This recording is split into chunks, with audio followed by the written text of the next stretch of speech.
Hello friends, welcome to LTX classes. So friends, let us start the discussion.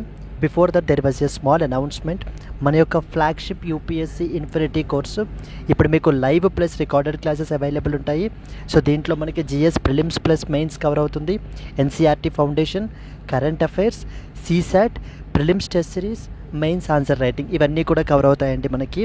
So దీని యొక్క fee మనం charge చేసేటువంటిది 60,000 rupees. So దీన్ని మీరు ఈఎంఐ 5,000 పర్ మంత్గా కూడా మీరు పే చేసుకోవచ్చు. ఇది మీకు లైఫ్ టైం వ్యాలిడిటీ తోటి వస్తుంది. ఇక్కడ స్క్రీన్ మీద కనిపించే నెంబర్కి మీరు కాల్ చేస్తే మీకు ఏ విధమైన డౌట్స్ ఉన్నా కూడా మీరు క్లారిఫై చేసుకోవచ్చు. అండ్ అలాగే మన యొక్క యాప్ ఎల్టీఎక్స్ క్లాసెస్ని సో మీరు డౌన్లోడ్ కూడా చేసుకోండి. Yes friends, that's it. Let's start the discussion.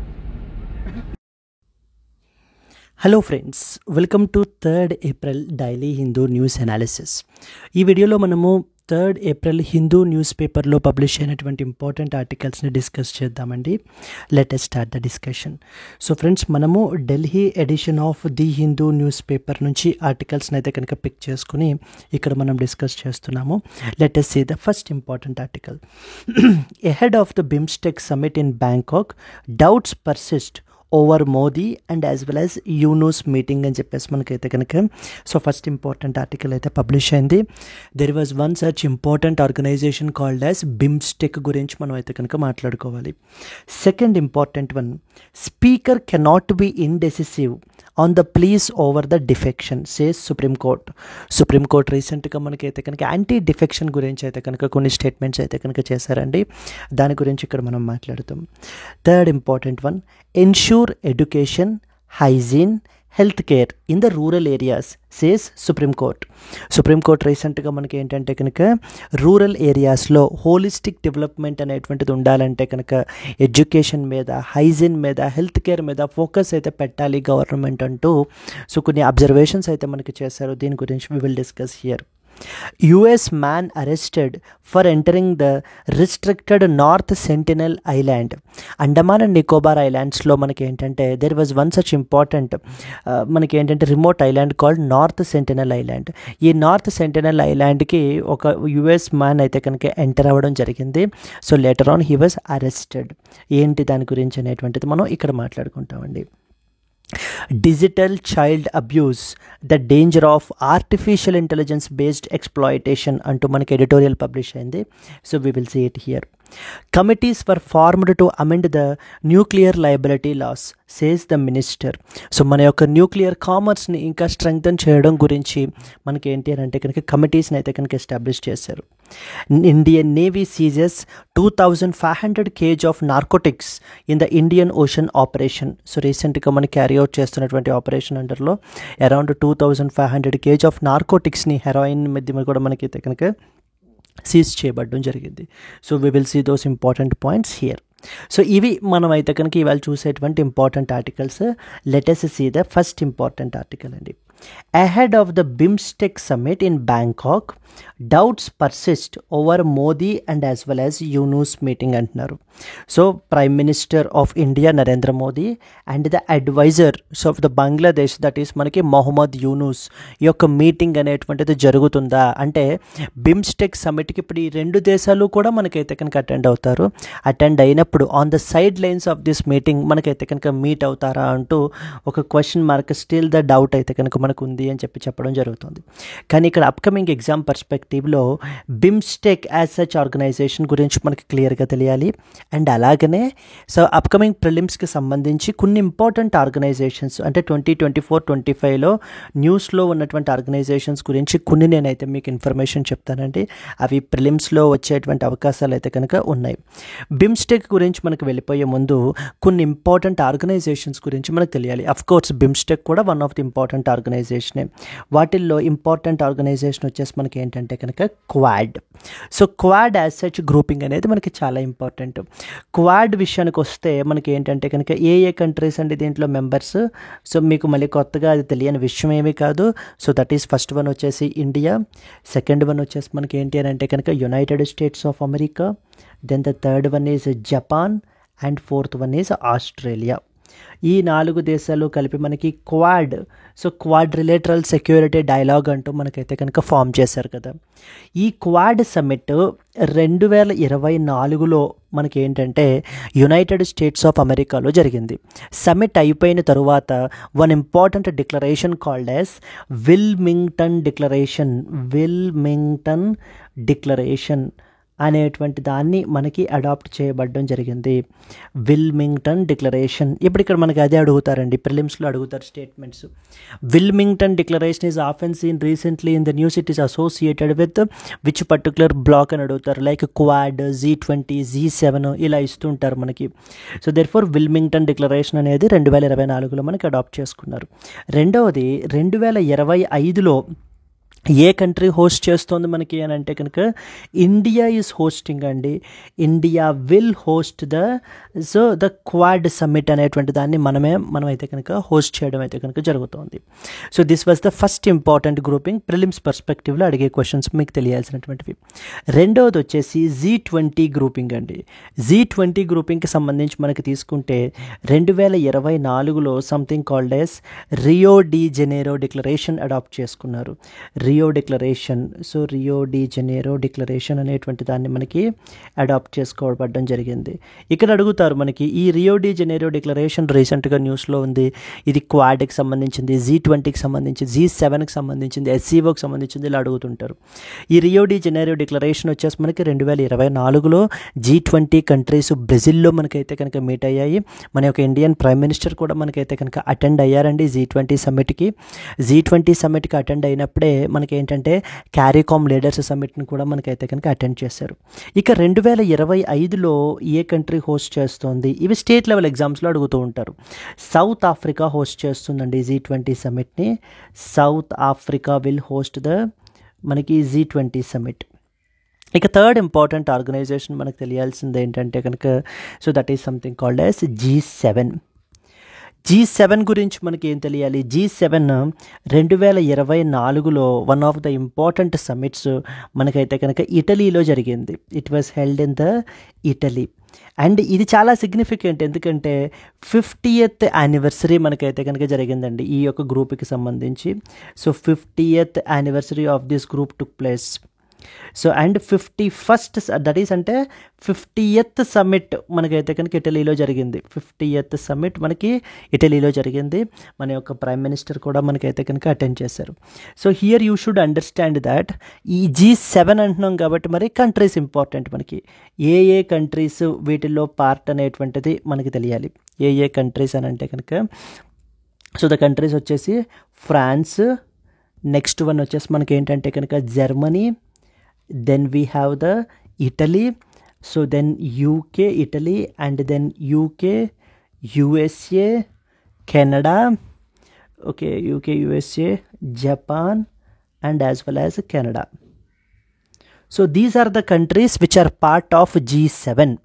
Consider the following countries అని చెప్పించి how many of the above countries are part of G7 అని కూడా అడగచ్చండి. చాలా ఈజీ క్వశ్చన్ అది, మనం అస్సలు అక్కడ మిస్ చేసుకోకూడదు.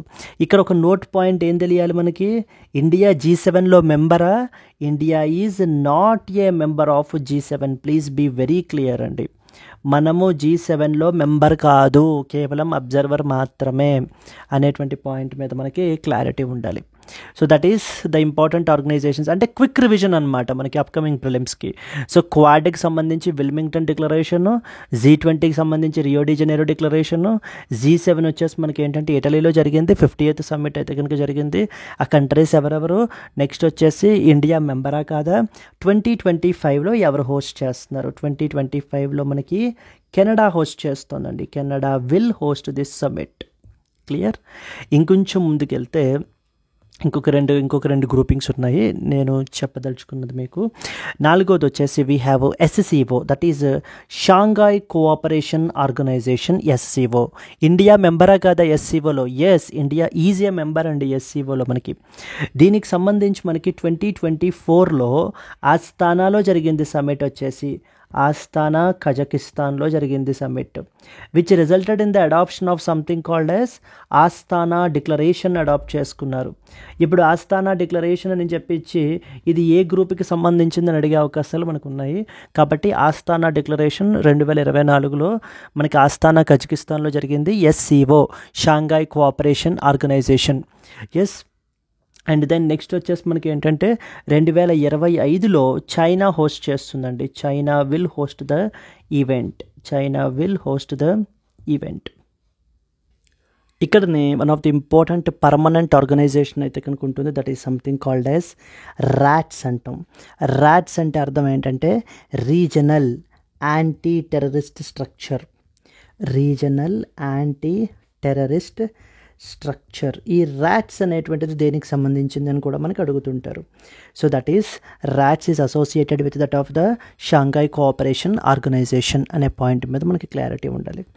5th ఇంపార్టెంట్ ఆర్గనైజేషన్ మనకి బ్రిక్స్ అండి. బ్రిక్స్కి సంబంధించినటువంటి సమ్మిట్ 2024లో మనకి కజాన్ రష్యాలో జరిగింది. Which resulted in the adoption of Kazan declaration. So Kazan declaration is బ్రిక్స్కి సంబంధించింది. ఆస్తానా డిక్లరేషన్ షాంఘై కోఆపరేషన్ ఆర్గనైజేషన్కి సంబంధించింది. సో 2024 బ్రిక్స్కి సంబంధించి మనం తీసుకుంటే కజాన్ డిక్లరేషన్ అయితే కనుక అడాప్ట్ చేసుకున్నారు. 2025లో మనకి ఏంటంటే కనుక which particular country will host? It is again Brazil. Rio will host the summit. And then comes the next important one, that is something related to the climate కి సంబంధించింది. That is UNFCCC అండి. UNFCCCకి సంబంధించి COP29 summit. COP29 అంటే మనకి conference of parties అని అర్థం. 2024లో మనకి summit వచ్చేసి బాకు అజర్బైజాన్లో మనకైతే జరిగింది. సమ్మిట్ వచ్చేసి అజర్బైజాన్. ఇక్కడనే సంథింగ్ దీన్ని మనకి సమ్మిట్ని also called as climate finance summit అని కూడా మనకు పిలుస్తుంటారు.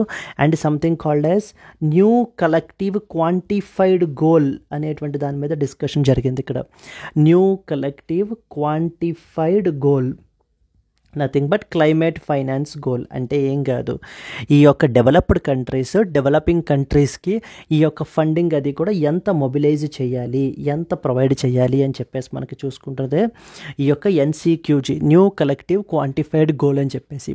Similarly something called as Baku climate unity pact అనేటువంటి దాన్ని కూడా మనకి అడాప్ట్ చేసుకున్నారు.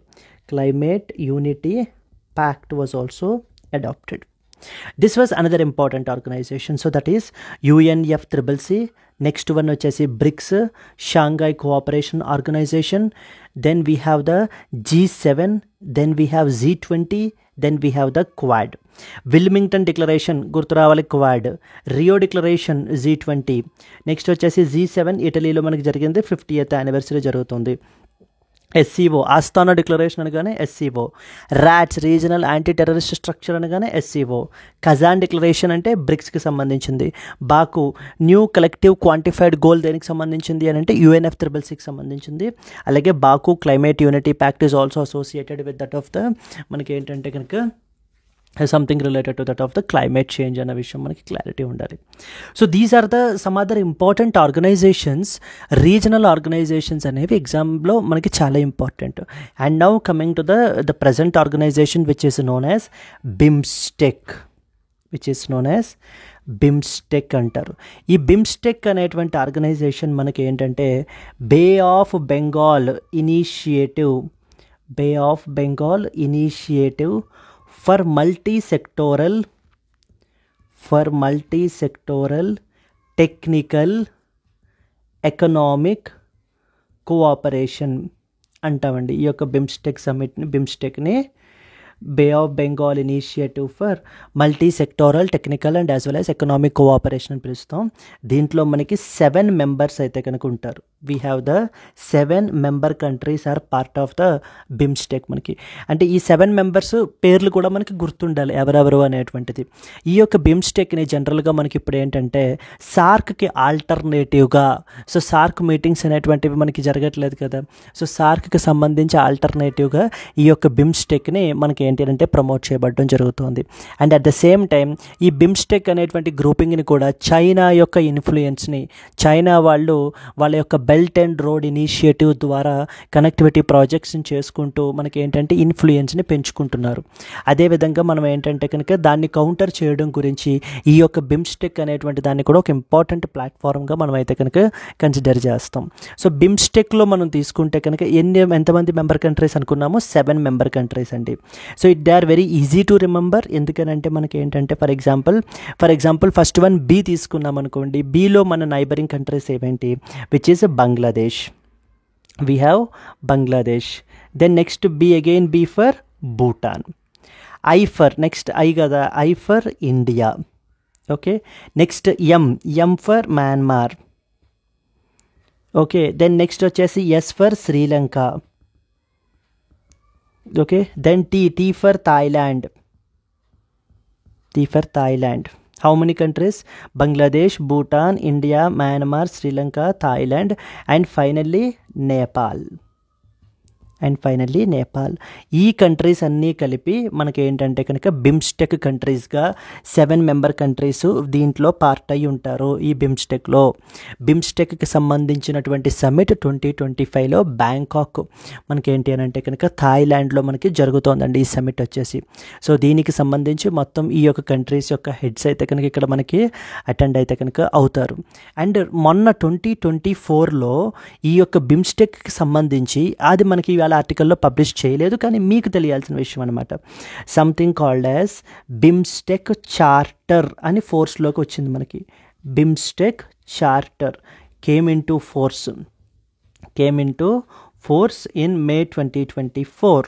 లాస్ట్ ఇయర్ మనకి ఏంటంటే 2024లో ఈ యొక్క బిమ్స్టెక్ చార్టర్ అనేది it came in to that of the force. ఈ యొక్క అనదర్ ఇంపార్టెంట్ పాయింట్ మనకు తెలియాలి. Now let us read some important points associated with this thing అండి. క్లియర్గా ఇక్కడ వరకు ప్రిలిమ్స్ పర్స్పెక్టివ్లో అడుగుతారు. బిమ్స్టెక్ అనేటువంటిది మనకి 1997లో బ్యాంకాక్ డిక్లరేషన్ ద్వారా, సో మనకి స్ట్రైట్ అవే ఇప్పుడు ఈ మధ్యన మనకి ఏంటంటే కనుక బ్యాంకాక్ డిక్లరేషన్ ద్వారా మనకి ఏంటి అని అంటే కనుక ఈ సమిట్ అయితే కనుక మనకి ఫార్మ్ అయ్యింది. ఈ యొక్క రీజనల్ ఆర్గనైజేషన్ అయితే కనుక ఫార్మ్ అయింది. ఎగ్జామ్స్లో మనకి ఎలా అడుగుతున్నారంటే ఒక ఆర్గనైజేషన్ ఇచ్చి ఆర్గనైజేషన్ యొక్క రూట్స్ అడుగుతున్నారు. అంటే ఆర్గనైజేషన్ ఎప్పుడు ఫార్మ్ అయింది, ఏదైనా ఒకవేళ డిక్లరేషన్ ఉంటే కనుక డిక్లరేషన్ ద్వారా మనకి ఎప్పుడు ఫార్మ్ అయింది అని చెప్పేసి మనకైతే కనుక అడగడం జరుగుతుంది. ఇది 1997 బ్యాంకాక్ డిక్లరేషన్ అని చెప్పేసి మనకైతే కనుక ద్వారా మనకి ఫార్మ్ అయిందండి. ఇక్కడ వన్ మోర్ ఇంపార్టెంట్ పాయింట్ ఏంటంటే 1967లో something called again Bangkok declaration అనేటువంటిది మనకి సైన్ చేసుకున్నారు. 1967లో బ్యాంకాక్ డిక్లరేషన్ అనేది సైన్ చేసి ఒక ఇంపార్టెంట్ ఆర్గనైజేషన్ ఎస్టాబ్లిష్ చేశారండి. ఒక ఇంపార్టెంట్ ఆర్గనైజేషన్ అది ఈ రోజుకి కూడా మనకైతే కనుక ఉంది, మనకి చాలా దగ్గరలోనే ఉంది. ఏంటి అసోసియేషన్ లేదా ఆర్గనైజేషన్ ఏంటి అనేటువంటిది ఐడెంటిఫై చేయండి. 1967 బ్యాంకాక్ డిక్లరేషన్, ఇది 1997 బ్యాంకాక్ డిక్లరేషన్ అండి. 1997 బ్యాంకాక్ డిక్లరేషన్ ద్వారా బిమ్స్టెక్ ఫార్మ్ అయింది. 1967 బ్యాంకాక్ డిక్లరేషన్ ద్వారా ఏ పర్టికులర్ ఆర్గనైజేషన్, సో ఏ పర్టికులర్ గ్రూప్ ఫార్మ్ అయింది అనేటువంటిది ఐడెంటిఫై చేసి please try to comment it as well అండి. క్లియర్? మూవింగ్ ఫార్వర్డ్ ఫర్దర్ మనకి now let us read the important points. So the 6th BIMSTEC summit మనకి this was the 6th edition అండి. The 6th BIMSTEC summit is scheduled to be held in Bangkok, Thailand from April 4th, 2025. So the focus ఇక్కడ ఏంటంటే one of the important focus areas ఏంటి, so whether the Indian prime minister will meet the Bangladesh chief adviser Mohammad Yunus or not on the side lines of the summit అనేది ఇప్పుడు మనకి ఏంటి అంటే కనుక వేచి చూడాలి అని చెప్పేసి మనకి చూడడం జరుగుతుంది. సో 6th బిమ్స్టెక్ సమ్మిట్ అనేటువంటిది మనకి థాయిలాండ్లో మనకైతే కనుక జరగనుంది. This was the first in person summit అండి సిన్స్ 2018. లాస్ట్ టైం 2018లో మనకి ఏంటంటే కాఠ్మాండు నేపాల్లో మనకి సమ్మిట్ జరిగింది.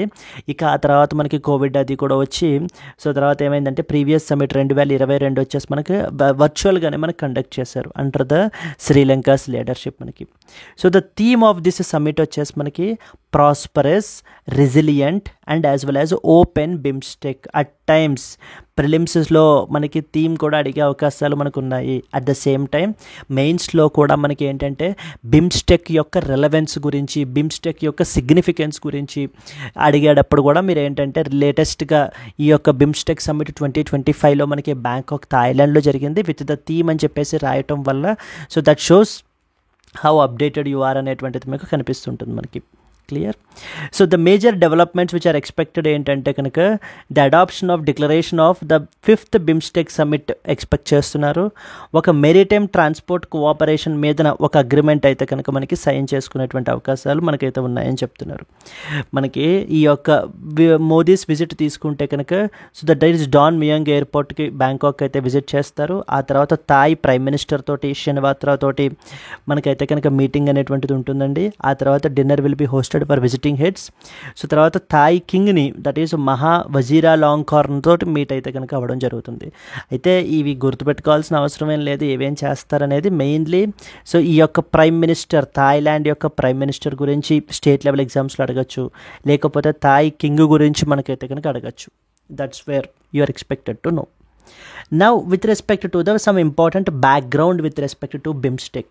BIMSTEC అనేటువంటిది అంటే అర్థం ఏంటనుకున్నాము, Bay of Bengal initiative for multi sectoral technical and economic cooperation. It is a regional grouping of how many member countries? So 7 member countries are part of BIMSTEC. They are Bangladesh, Bhutan, India, Myanmar, Nepal, Sri Lanka and as well as Thailand అండి. ఇందాక నేను చెప్పిన షార్ట్కట్లో ఆ ఫారంలో మీరు ఏంటంటే BIMSTEC అనేది గుర్తుపెట్టుకుంటే ఆ లెటర్ చూడగానే మనకి ఆ కంట్రీ పేరు గుర్తుకు రావాలి. ఫర్ ఎగ్జాంపుల్ బి అంటే Bangladesh and as well as Bhutan గుర్తుకు రావాలి. దెన్ నెక్స్ట్ వచ్చేసి India, followed by Myanmar, then Sri Lanka, then Thailand, then finally Nepal. Clear. ఎప్పుడు ఎస్టాబ్లిష్ అయింది? 1997లో బ్యాంకాక్ డిక్లరేషన్ ద్వారా మనకైతే కనుక ఈ యొక్క ఆర్గనైజేషన్ మనకి ఎస్టాబ్లిష్ అయింది. సో ఒరిజినల్లీ అయితే ఇప్పుడు ఈ రోజున మనకైతే ఈ 7 members ఉన్నారు, కానీ ఒరిజినల్లీ ఇంతమంది లేరండి. ఒరిజినల్లీ జస్ట్ 4 members మాత్రమే ఉన్నారు మనకి. అప్పుడులో మనకి ఏంటంటే బంగ్లాదేశ్, ఇండియా, శ్రీలంక, థాయిలాండ్ అంతే, వీళ్ళు మాత్రమే member countries. So that is BIST EC economic cooperation అని చెప్పేసి మనకు పిలుస్తాం. ఆ తర్వాత later on it was renamed as that of the BIMSTEC after Myanmar has also joined 1997. ఆ తర్వాత మనకి Nepal and as well as Bhutan 2004లో మనకైతే జాయిన్ అయ్యారు, కంప్లీటింగ్ ద కరెంట్ 7 member స్ట్రక్చర్ని కంప్లీట్ చేసుకోవడం ద్వారా. ఎస్, హియర్ ఫర్దర్ మనకు తెలుసుకోవాల్సిన ఇంకొక ఇంపార్టెంట్ న్యూస్ ఐటమ్ ఏంటంటే మనకి బిమ్స్టెక్కి సంబంధించి ఒక బిమ్స్టెక్ చార్టర్ అనేటువంటి దాన్ని మనకి అడాప్ట్ చేసుకున్నారు. అండ్ మొన్న మే 20th 2024లో ఇట్ ఎంటర్డ్ ఇంటూ ఫోర్స్ అండి. ఈ బిమ్స్టెక్ చార్టర్ వల్ల మనకి ఏంటంటే కనుక ఇంటర్నేషనల్ రికగ్నిషన్ అయితే కనుక ఉంది బిమ్స్టెక్. ఈ రోజున బిమ్స్టెక్ అనేటువంటిది ఒక లీగల్ ఎంటిటీ, అంటే వేరే ఇంటర్నేషనల్ ఆర్గనైజేషన్స్ తోటి వాటితోటి కూడా ఫార్మల్గా ఇంటర్నేషనల్ ఎంగేజ్మెంట్స్ అయితే చేసుకోవచ్చు, అగ్రిమెంట్స్ అయితే కనుక మనకి చేసుకోవచ్చు. సెకండ్ ఇంపార్టెంట్ పాయింట్ ఏంటంటే కనుక the aim is about economic development, regional integration and trust building among the members. ఇప్పుడు ఒక స్ట్రక్చర్డ్ ఆర్గనైజేషన్గా మనకైతే కనుక ఫామ్ చేశారనమాట. అంటే రెగ్యులర్ సమిట్స్ ఉంటాయి, ministerial level conferences, senior officials meetings, ఇవన్నీ కూడా మనకైతే కనుక కండక్ట్ చేయబడడం జరుగుతాయి. And even it will allow for new members and observer states as well. కొత్త మెంబర్స్ అంటే ఈ 7 కాకుండా ఇంకెవరైనా కొత్త వాళ్ళు మనకి జాయిన్ అవ్వాలి అని అన్నా కూడా జాయిన్ అవ్వచ్చు. And even as an observer మెంబర్గా కూడా మనకి జాయిన్ అవ్వచ్చు. ఈ యొక్క చార్టర్ మనకి 7 sectors కొలాబరేషన్ అనేటువంటిది, అంటే వీళ్ళ యొక్క ఎంగేజ్మెంట్ అనేటువంటిది అయితే కనుక తీసుకుని వచ్చారు.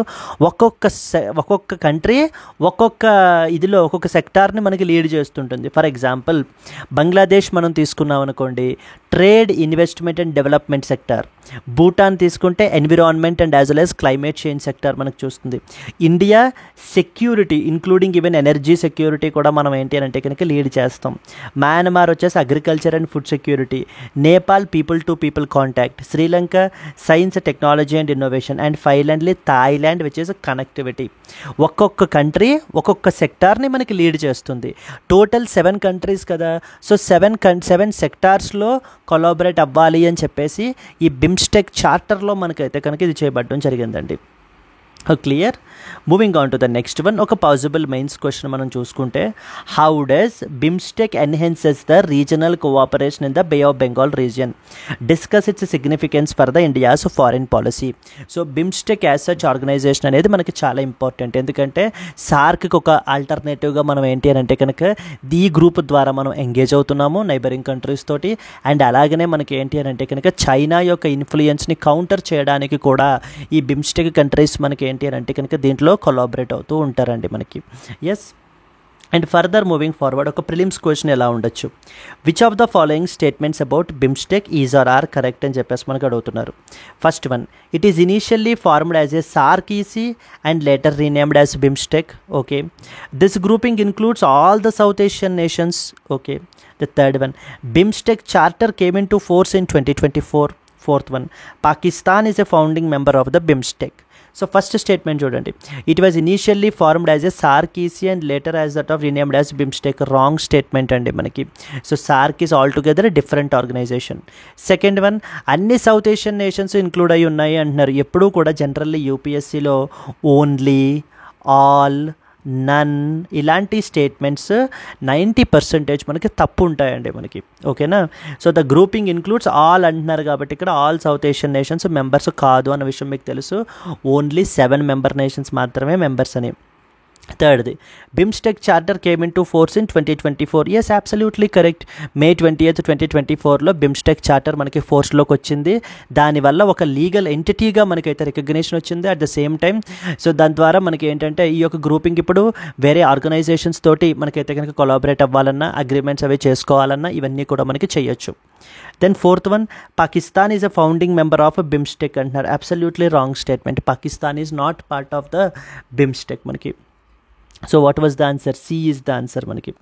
The BIMSTEC charter came into force in 2024.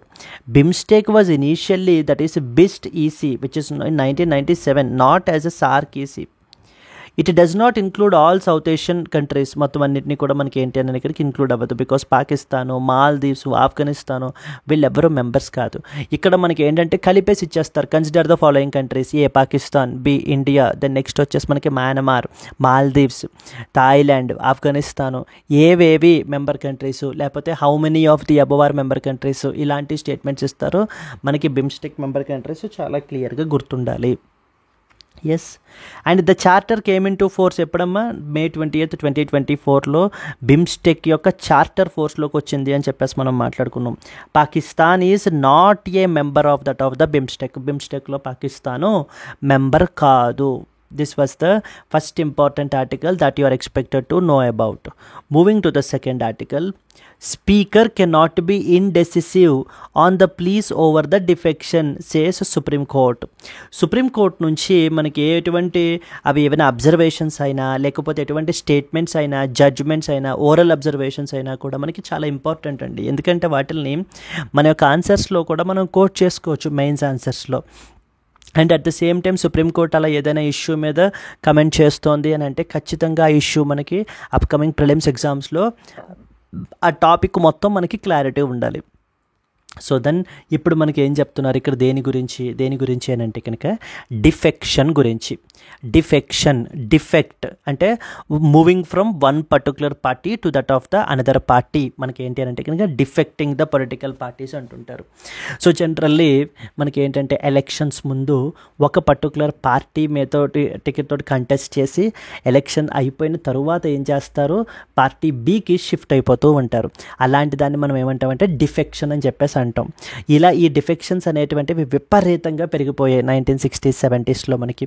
As a result మనకి ఏంటి అని అంటే కనుక there was a need for a law called anti defection law. అప్పుడు 1985లో మనకి ఏంటంటే 1985లో 52nd కాన్స్టిట్యూషనల్ అమెండ్మెంట్ ద్వారా మనకి యాంటీ డిఫెక్షన్ లా అనేది తీసుకుని వచ్చారు. Anti defection law. సో దీని ద్వారా మనకి ఏ షెడ్యూల్ మనకి యాడ్ చేయబడడం జరిగింది? 10th షెడ్యూల్ వాజ్ యాడెడ్ అండి. So that is 10th schedule. Originally మనకి 8 షెడ్యూల్స్ మాత్రమే ఉండేవి. ఆ తర్వాత లేటర్ ఆన్ 4 షెడ్యూల్స్ మనకి యాడ్ చేశారు ఆఫ్టర్ సబ్సిక్వెంట్ మల్టిపుల్ అమెండ్మెంట్స్ ద్వారా. సో నౌ ఇప్పుడు అర్థమైంది కదా, డిఫెక్షన్ ఏంటి, మనకి ఒక పర్టికులర్ పొలిటికల్ పార్టీ నుంచి ఇంకొక పొలిటికల్ పార్టీకి మూవ్ అవ్వనివ్వకుండా పొలిటికల్ స్టెబిలిటీ అనేటువంటిది మెయింటైన్ చేస్తూ పీపుల్ యొక్క ట్రస్ట్ని భంగం కలిగించకుండా తీసుకుని వచ్చిన లానే యాంటీ డిఫెక్షన్ లా. కానీ ఈ యాంటీ డిఫెక్షన్ లాలో కూడా కొన్ని లూప్ హోల్స్ అయితే మనకు ఉన్నాయి. ఎందుకని అని అంటే, ఒక పర్టికులర్ పర్సన్ని ఎవరైనా సరే ఇలా డిఫెక్ట్ అయితే కనుక they are bound to be disqualified, వాళ్ళని డిస్క్వాలిఫై చేసేస్తారు. ఆ డిస్క్వాలిఫై చేసేసేటువంటిది ఎవరు చేస్తారు అని అంటే కనుక ప్రిసైడింగ్ ఆఫీసర్ చేస్తారండి. ఇక్కడ మనకి ఇస్తారు, who of the following has the authority to disqualify a person on the grounds of defection. On the grounds of defection మనకి ఏంటంటే కనుక presiding officer has the authority, that is particularly so the speaker of the house. For example Lok Sabha మనం తీసుకుంటే కనుక speaker of the Lok Sabha, chairperson of the Rajya Sabha. So then similarly state లెవెల్లో కూడా మనకి legislative assembly, the speaker has the role. వీళ్ళు మనకి ఏంటంటే కనుక ఆ పర్టికులర్ పర్సన్ని డిస్క్వాలిఫై చేసేటువంటి అధికారం వీళ్ళకి మాత్రమే ఉంటుంది. ఇక్కడ ప్రాబ్లం ఏంటి, సరే అంత బాగానే ఉంది కదా, ప్రాబ్లం ఏంటంటే కాన్స్టిట్యూషన్లో లేకపోతే మనకి ఏంటి అని అంటే కనుక ఎవరికి ఫైనల్ పవర్ ఉంది, ఎవరు డెసిషన్ తీసుకోగలరు అని చెప్పేసి అయితే మెన్షన్ చేశారు తప్ప టైం పీరియడ్ మెన్షన్ చేయలేదు. అంటే ఫర్ ఎగ్జాంపుల్ ఇప్పుడు ఏ అనేటువంటి పర్సన్ మనకి, ఇప్పుడు ఎక్స్ అనేటువంటి పర్సన్ ఉన్నారండి, పార్టీ ఏ నుంచి పార్టీ బికి మనకి మూవ్ అవ్వడం జరిగింది. అప్పుడు ఈ ఎక్స్ మనకి ఏంటి, so he is in generally defect అయినట్టు అండ్ యాంటీ డిఫెక్షన్ లా అనేటువంటిది అట్రాక్ట్ అయ్యి then immediately he is bound to be disqualified. ఎవరు డిస్క్వాలిఫై చేయాలి, speaker, for example speaker or presiding officer disqualify చేస్తారు.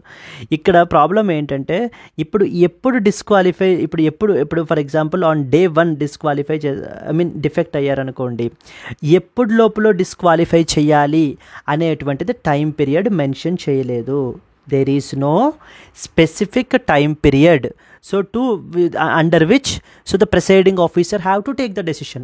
సో ప్రిసైడింగ్ ఆఫీసర్ ఏ time లోపల మనకి disqualify చేయాలి అంటే, ఫర్ ఎగ్జాంపుల్ ఈవేళ డిఫెక్ట్ అయ్యారండి, సో దెన్ నౌ ఇక్కడ నుంచి 1 వీక్ లోపలన, 3 వీక్స్ లోపలన, 1 మంత్ లోపలన, 3 మంత్స్ లోపలన ఎంత టైం లోపల డిస్క్వాలిఫై చేయాలి అనేటువంటిది ప్రొవిజన్ లేదు. This is the biggest loop whole అనమాట. ఈ లూప్ హోల్ని చాలామంది స్పీకర్స్ మిస్యూజ్ చేస్తూ ఉంటారు.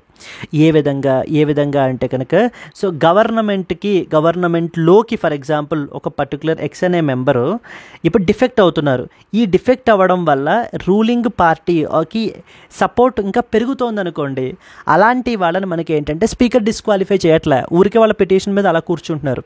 అలా కాకుండా గవర్నమెంట్ రూలింగ్ పార్టీ నుంచి అపోజిషన్ పార్టీకి వెళ్ళిపోతున్నారు అనుకోండి, వేరే పార్టీకి మూవ్ అయిపోతున్నారు అనుకోండి, దానివల్ల ఏమవుతుంది, రూలింగ్ పార్టీ యొక్క పవర్ తగ్గిపోతుంది. దెన్ అలాంటి వాళ్ళ మీద ఇమీడియట్గా ఈ యొక్క యాంటీ డిఫెక్షన్ ప్రొవిజన్స్ని ఇంపోజ్ చేసి వాళ్ళని డిస్క్వాలిఫై చేసేస్తున్నారు. సో అంటే స్పీకర్ చాలా ఇన్స్టెన్సెస్లో తన యొక్క పొజిషన్ని అబ్యూజ్ చేస్తున్నారనమాట, మిస్యూజ్ చేస్తున్నారు. ఏంటి, ఇంపార్షియల్గా ఫంక్షన్ చేయాల్సినటువంటి డ్యూటీని సో చాలామంది ఏం చేస్తున్నారు అని అంటే కనుక పార్షియల్గా, సో దట్ ఈస్ పార్షియాలిటీ చూపించి whether or they coming to the government or moving away from the government ruling party అనేటువంటి దాన్ని ఆధారంగా చేసుకుని ఈ డిఫెక్షన్ ప్రొవిజన్స్ని మనకి ఇంప్లిమెంట్ చేస్తున్నారు. ఇప్పుడు ఫర్ ఎగ్జాంపుల్ గవర్నమెంట్లోకి రూలింగ్ పార్టీకి సపోర్ట్కి డిఫెక్ట్ అయ్యారు అని అనుకోండి, అలాంటి వాళ్ళని ఏళ్ల తరపడి మనకి ఏంటి అని అంటే కనుక వాళ్ళని డిస్క్వాలిఫై చేయట్లేదు, వాళ్ళు స్టిల్ డిఫెక్టర్స్గానే కంటిన్యూ అయిపోతున్నారు. కానీ మరికొంతమంది ఎప్పుడైతే రూలింగ్ పార్టీ నుంచి బయటికి వేరే పార్టీకి వెళ్తారో వాళ్ళని immediately on the next day so వాళ్ళని డిస్క్వాలిఫై చేసేస్తున్నారు. ఇక్కడ దీని గురించి మనకి ఏంటంటే కనుక సుప్రీంకోర్టు మాట్లాడుతూ అదే చెప్తున్నారు. ఏమని, courts cannot tell a speaker how to decide but can it not tell a speaker to decide within a reasonable period. అంటే విత్ ఇన్ ఏ రీజనబుల్ పీరియడ్లో, అంటే ఇప్పుడు జనరల్లీ మనకి ఈ పవర్ని మనం ఎవరికి ఇచ్చాం, ప్రిసైడింగ్ ఆఫీసర్కి ఇచ్చాం. ఇప్పుడు ఈ ప్రిసైడింగ్ ఆఫీసర్కి పవర్ ఇచ్చినప్పుడు కోర్ట్స్కి ఆ పవర్ ఇవ్వలేదండి. కోర్ట్స్ ఏమంటున్నాయండి, సుప్రీంకోర్టు ఇప్పటిదాకా ఏమంటుందంటే ఇది ఈ పవర్ అనేటువంటిది ప్రిసైడింగ్ ఆఫీసర్కి ఇచ్చారు, అంటే ఆ పర్టికులర్ పర్సన్ డిఫెక్ట్ అయ్యాడా లేదా అని డిస్క్వాలిఫై చేసేటువంటి పవరు స్పీకర్కి ఇచ్చాడు. కానీ that is subjected to judicial review. అంటే ఒక్కసారి స్పీకర్ నిర్ణయం తీసుకున్న తర్వాతనే మేము ఏంటంటే ఇంటర్వ్యూన్ అవుతాం. ఒక్కసారి స్పీకర్ డెసిషన్ తీసుకున్న తర్వాతనే మేము ఇంటర్వ్యూన్ అవుతాం. ఎలాగా అంటే తను తీసుకున్న డెసిషన్ కరెక్టా కాదా, కాన్స్టిట్యూషనల్లీ వ్యాలిడా కాదా, ఎటువంటి బ్యాడ్ ఇంటెన్షన్ ఉందా, అలాంటివన్నీ చూస్తాం అప్పుడు. అంతే తప్ప స్పీకర్ డిసైడ్ చెయ్యకుండా మేము స్పీకర్కి చెప్పలేము ఇలా డిసైడ్ చేయండి, అలా డిసైడ్ చేయండి, తనని డిస్క్వాలిఫై చేయండి అంటూ మేమైతే చెప్పలేము. మా స్కోప్ చాలా తక్కువ అంటూ మనకి ఏంటంటే సుప్రీంకోర్టు యొక్క స్టాండ్ ఉందండి ఇప్పటిదాకా. కానీ ఇప్పుడు ప్రాబ్లం ఏంటంటే డిసైడ్ చేసిన తరువాత కదా కోర్టు ఇంటర్వ్యూన్ అవుతాను అన్నది. ఇప్పుడు స్పీకర్ అసలు డిసైడ్ చేయట్లేదు, ఊరికే ఆ పిటిషన్ అలా ఆ యొక్క ప్లీని, ఆ డిఫెక్టింగ్ యొక్క ప్లీని మన అలా పెట్టి ఉంచుతున్నారు తప్ప, అంటే డిలే చేసేస్తున్నారు తప్ప వాళ్ళ మీద ఎటువంటి యాక్షన్ తీసుకోవట్లేదు. ఇప్పుడు కోర్టు అదే అడుగుతోందనమాట. ఇప్పుడు మేము విత్ ఇన్ రీజనబుల్ టైం పీరియడ్లో చెయ్యండి అని చెప్పేటువంటి అధికారం కూడా మాకు లేదా? So they are basically saying that we do have the power to direct you to address that particular issue or to take a decision with respect to that issue within the specific time period అని చెప్పేసి మేము ఏంటి అని అంటే కనుక చెప్పేటువంటి power ఉంది. ఇక్కడ చూడండి, the supreme court on Wednesday said it was not powerless if a speaker choose to remain indecisive on the petitions seeking the disqualification of legislators who defect. మేము పవర్లెస్గా ఉండిపోము. So we have the power to direct you to take a decision within reasonable time frame. So within reasonable time frameలో మేమేంటి అని అంటే కనుక వాళ్ళని ఇది చేయమని చెప్పేటువంటి పవర్ మాకు ఉంటుంది. ఎలా చెయ్యాలి, అది ఏం డెసిషన్ తీసుకోవాలి అనేది మేము చెప్పాం. Take some decision with in reasonable time frame at least అనేది అయితే కనుక పవర్ ఉంటుంది అంటూ మనకి సుప్రీంకోర్టు మనకి చెప్పడం జరుగుతుందండి. The courts cannot certainly tell a speaker to decide in a particular manner, but can it not tell a speaker to decide within A specified and reasonable period, justice Gavai asked. ఇలా చేయండి, అలాగే decide చేయండి, ఇలా decide చేయండి, వాళ్ళని disqualify చేయొద్దు, వీళ్ళని disqualify చేయండి అని చెప్పే పవర్ మాకు లేదు. ఎందుకంటే మీరు మీ యొక్క ఓన్ ఇది అప్లై చేసి తను నిజంగానే డిఫెక్ట్ అయ్యారా ఏంటి అనేటువంటి చూసి యాంటీ డిఫెక్షన్ ప్రొవిజన్స్ అట్రాక్ట్ అవుతాయా లేదా చూసి డెసిషన్ తీసుకోండి. అది మేము చెప్పలేం, అది మా అవుట్ సైడ్ ద స్కోప్. కానీ అట్లీస్ట్ డిసైడ్ చేయండి అని చెప్పే పవర్ కూడా మాకు లేదా అంటే మాత్రం మేము ఊరుకోం. మీరు ఇలా ఇండెసిసివ్గా మీరు ఏమీ తేల్చకుండా కూర్చుంటాను అని అంటే కనుక ఒప్పుకునేది లేదు అంటూ మనకి ఏంటంటే కనుక సుప్రీంకోర్టు చెప్పడం జరుగుతుందండి. ఎస్, బికాజ్ మనకి ఏంటి అని అంటే కనుక so as a guardian of the కాన్స్టిట్యూషన్గా మనకి ఏంటి అని అంటే కనుక so do the courts will also definitely have that power at least to tell to take a decision అనమాట. అంటే ఇక్కడ ఉన్నటువంటి లూప్ హోల్ని అడ్రస్ చేయాలి, ఒక స్పెసిఫిక్ టైం పీరియడ్ పెట్టాలి. ఎలాగా పార్లమెంటే మళ్ళీ ఈ యొక్క యాంటీ డిఫెక్షన్ లాని అమెండ్ చేసి డిఫెక్ట్ అయిన రోజు దగ్గర నుంచి within a specific period of టైంలో మనకి ఏంటంటే కనుక ఆ పర్టికులర్ పర్సన్ మీదన ఆ particular member whether of the parliament or that of the legislative assembly so member మీదన డెసిషన్ తీసుకోవాలి అంటూ మనకి ఏంటంటే కనుక ఇక్కడ ఏం చేయాలి, ఒక అమెండ్మెంట్ ఒకటి తీసుకుని వచ్చి మనకి ఏంటంటే ఆ ఫిక్స్డ్ టైం పీరియడ్ అనేది పెట్టాలండి.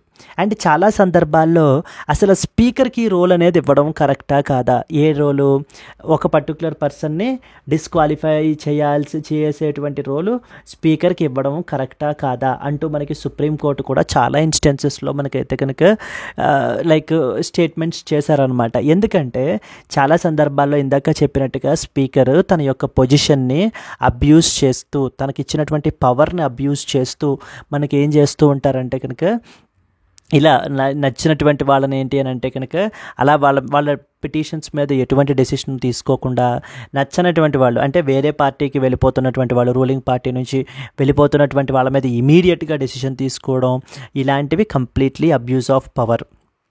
ఇలాంటివి చేయకూడదు. వాళ్ళు ఇంపార్షియల్గా ట్రాన్స్పరెంట్గా మనకి ఏంటి అని అంటే కనుక వర్క్ చేయాలి అంటూ మనకి చెప్పడం జరిగిందండి. Clear? Speakers cannot be indecisive on pleas over the defection, says Supreme Court. The Supreme Court of India stated that it is not powerless if a speaker remains indecisive on petitions seeking the disqualification of defecting legislators. అంటే మేము we will not remain powerless, మాకు power లేకపోవడం కాదనమాట. It is not powerless if a speaker remains indecisive upon the petitions అంటే definitely we do have the power if the speaker remains indecisive. ఎటువంటి decision తీసుకోకుండా ఆ petitions మీద అలా కూర్చుని డిలే అలా చేస్తూ డిఫెక్టర్స్ని ఇంకా కంటిన్యూ అయ్యే విధంగా చేస్తే కనుక మేము ఊరుకునేది లేదు. This case involves petitions against the 10 Telangana MLAs who shifted the allegiance to that of the Congress. So supreme court's observation మనకి ఏంటంటే కనుక a speaker cannot delay the disqualification proceedings indefinitely under the 10th schedule anti defection law. So justice Gavai emphasised that while courts cannot dictate the decisions they can ask the speaker at least to decide within a reasonable period. మేము మీకు dictate చేయలేము ఏ decision తీసుకోవాలి ఇలాగే తీసుకోండి అని చెప్పేసి, because that is your power. కానీ within a reasonable time పీరియడ్లో మీకు ఏంటి అని అంటే కనుక చెయ్యాలి అని చెప్పే పవర్ అయితే మాత్రం మాకు ఉంటుంది అంటూ మనకి చెప్పబడడం జరుగుతుందండి. The supreme court questioned whether constitutional courts have the power to direct the timely decisions by that of the speakers. So ఇక్కడ మనకి స్టేట్ అండ్ స్పీకర్స్ ఏమంటున్నారు అని అంటే కనుక courts cannot bind the speaker to a fixed deadline అంటూ వీళ్ళు argue చేస్తుంటే, petitioners ఏం ఆర్గ్యూ చేస్తున్నారంటే కనుక courts must ensure speakers act within a reasonable time and do not let defectors to continue అన్డ్యూలీ. So obviously మనకి ఏంటంటే కనుక డిఫెక్టర్స్ ఎవరైతే ఉంటారో వాళ్ళని ఇలా కంటిన్యూ అంటే డిఫెక్ట్ అయినా కూడా కంటిన్యూ అవుతూ ఉంటే కనుక, స్పీకర్ చూసి చూడనట్టు వాళ్ళని వదిలేస్తూ ఉంటే కనుక ఇంకా యాంటీ డిఫెక్షన్ లా యొక్క పర్పస్సే లేదు కదా, పర్పస్సే డిఫీట్ అయిపోయింది కదా. పర్పస్ ఏంటి? ఎవరు ఈ విధంగా డిఫెక్ట్ అవ్వకూడదు, ఒకవేళ డిఫెక్ట్ అయితే ఇమీడియట్గా వాళ్ళని డిస్క్వాలిఫై చెయ్యాలి అని ఎంతో ట్రస్ట్ తోటి ఆ పవర్ మనం ఎవరికి ఇచ్చాం? స్పీకర్, ద ప్రిసైడింగ్ ఆఫీసర్కి మనం ఇవ్వడం జరిగింది. బట్ ప్రిసైడింగ్ ఆఫీసర్ ఈ విధంగా ఇండెసిసివ్గా ఉండటం వల్ల ఏం జరుగుతుంది? ఈ యొక్క యాంటీ డిఫెక్షన్ లా అనేటువంటిది law itself the purpose is compromised, the purpose is defeated అన్న పాయింట్స్ మీకు అర్థం కావాలి. So challenges with respect to anti defection law రాసేటప్పుడు ఖచ్చితంగా ఈ పాయింట్ కోట్ చేయాలి. స్పీకర్, ప్రిసైడింగ్ ఆఫీసర్ డిఫెక్టర్స్ యొక్క పిటిషన్స్ ప్లీజ్ మీరు డిసైడ్ చేసేటప్పుడు within specified time frame ఉండాలి. That can be either 3 weeks 4 weeks ఆ లోపల డెసిషన్ తీసుకోవాలి. లేకపోతే ఏమవుతుంది అని అంటే కనుక అందరూ కూడా ఈ లూప్ హోల్ని అడ్వాంటేజ్గా తీసుకొని డిఫెక్ట్ అయిపోవడం జరుగుతుంది. స్పీకర్, ప్రిసైడింగ్ ఆఫీసర్ తోటి కొంత క్లోజ్గా ఉండేటువంటి వాళ్ళ పిటిషన్స్ అనేటువంటివి, అంటే గవర్నమెంట్ తోటి కొంత క్లోజ్గా ఉండేటువంటి వాళ్ళ యొక్క పిటిషన్స్ అనేటువంటివి వాళ్ళు ఎప్పటికీ డిస్క్వాలిఫై అవ్వరు.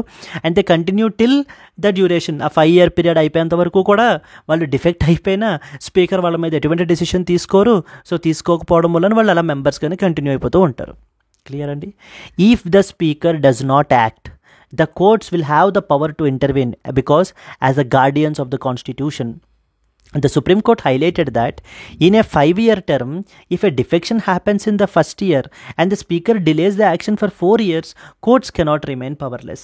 ఇప్పుడు 5-year టర్మ్ ఉందండి, దాంట్లో ఫస్ట్ ఇయరే డిఫెక్ట్ అయ్యాడు, ఒక పార్టీ నుంచి ఇంకో పార్టీకి వెళ్ళిపోయాడు.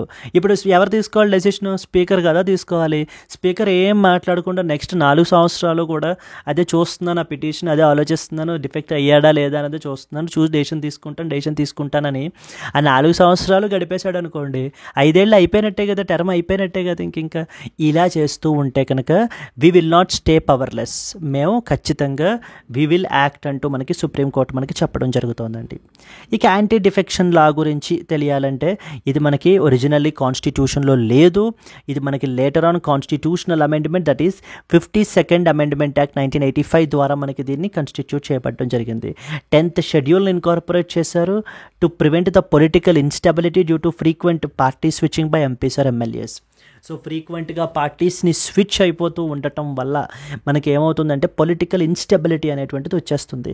మరి ఆ ఇన్స్టెబిలిటీని ప్రివెంట్ చేయాలి అని అంటే మనం ఏం చేయాలి? ఎలాంటి defection law, anti defection law అనేది ఉండాలి మనకి.